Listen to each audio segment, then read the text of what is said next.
host of the Gridiron.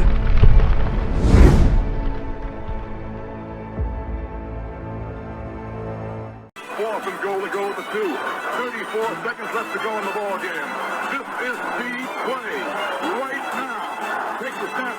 Targeted goes in. Targeted all alone. And the quarterback keeps. Wow, what a call. Nobody touched him. Once again, this is just another one of those things. It's just the Giants mistake. Now, once again, it's like, we get the third round picks right here.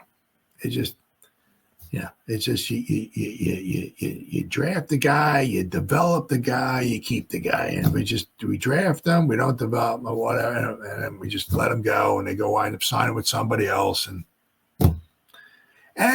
not only that, but Mr. Peart here, right?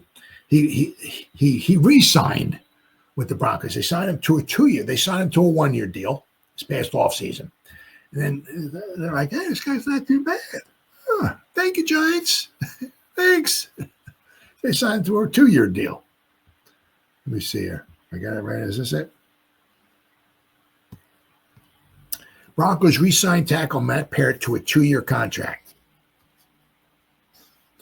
Broncos are bringing back a veteran tackle. Denver re-signed tackle Matt Peart to a 2-year contract, the team announced. Peart played 191 offensive snaps and appeared in all 17 games, including a pair of starts for the Broncos in 2024. He also played 18% of the Broncos' special team snaps. He saw extensive actions in Week 5 and 6 as he played 37 snaps in a win over the Raiders before starting a Week 6 contest against the Chargers and playing every snap. The 2023 third-round pick, another third-round pick by the Giants. Just let him go. Spent the first 4 seasons of his career with the Giants, for whom he played in 43 games and made 7 starts.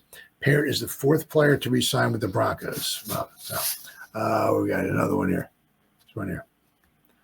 They re-signed Peart, 6'7", 318 pounds, entered the NFL as a 3rd-round pick out of UConn for the Giants in 2020. He only started 7 games in 4 years with the Giants before leaving in free agency last season. I mean, the Giants could have brought him back, but unbelievable.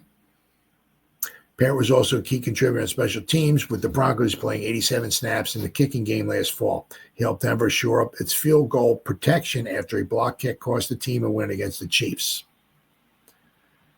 Peart is now set to return for the 2025 campaign, and he will likely continue playing on special teams while providing offensive tackle depth behind Garrett Bowles and Mike McGlinchey. We are tracking all the team's free agency, but what I wanted to show you here, right, once again, is, one of things is just, it's unbelievable. I mean, I could do this, like Will Hernandez, and you could just almost go on and on and on. It's like we drafted a guy in the 3rd round. 4 years. Get out of here. All right, let's see here. I got what we got here. Is that it? Oh, there we go. I mean, all right.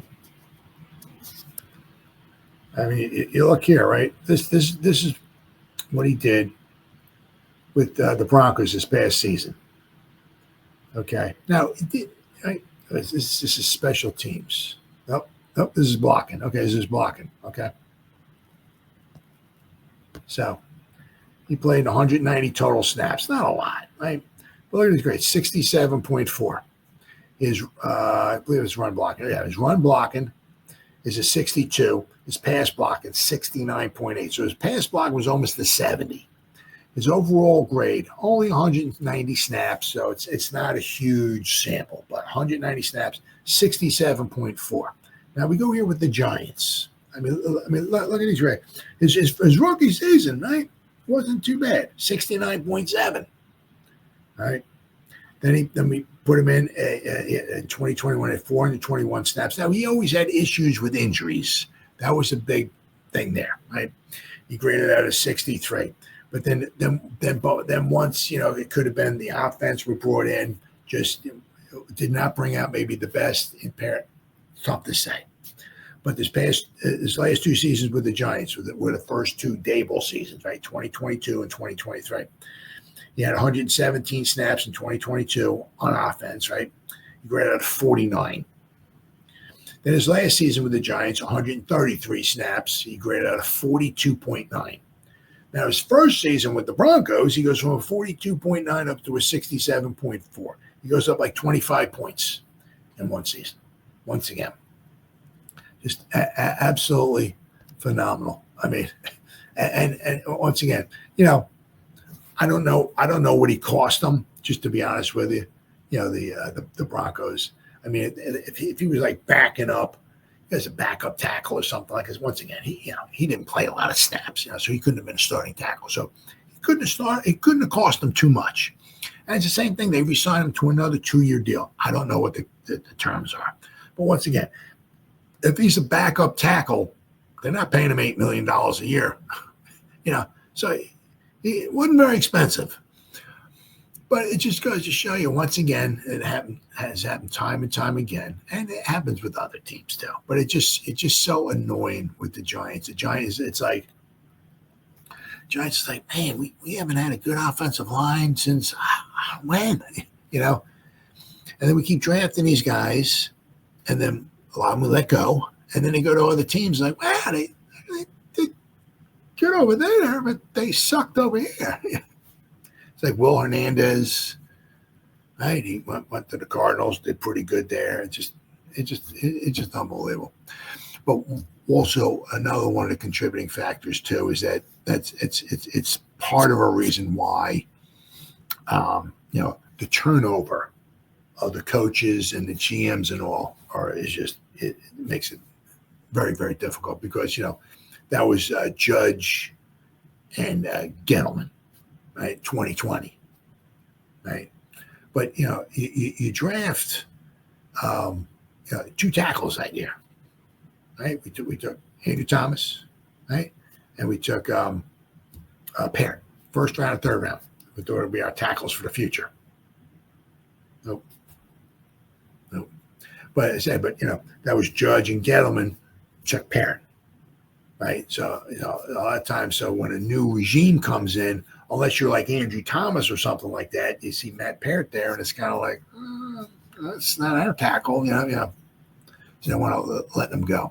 But it happens so often, like with the Giants. Joshua Zudu, right? I mean, Will Hernandez. We get these guys, have them for their rookie deals, and we just let them go. It's like time and time again. Now, I'm saying his numbers was not a huge sample size. It was only 190 snaps for Denver. But they re-signed 2 years. And he graded out close to almost the 70. Didn't do that with the Giants. Once again, I mean, some of it also you saw his last 2 seasons with the Giants were the first 2 seasons with Daboll here. And his offense and all that just may not be what was best for Peart. Maybe the Denver Broncos with Sean Payton, maybe his offense maybe brought out the best with Peart. Who knows? But once again, it's just so annoying, time and time again, when you wind up seeing, these offensive linemen, especially Giants draft them because we've drafted a lot of them. Draft them after the rookie contract's up, you let them go. They go to another team and they want to playing pretty well. And it's like, well, how come they didn't do that with the Giants? All right, guys, it's been 1 hour and 51 minutes. Whoever spent any time listening to me live, thank you. Or if anybody's going to spend any time watching the replay this, once again, thank you so much from the bottom of my heart. It means the world to me. As always, you guys stay safe out there and go Giants. Woo! Oh, yeah.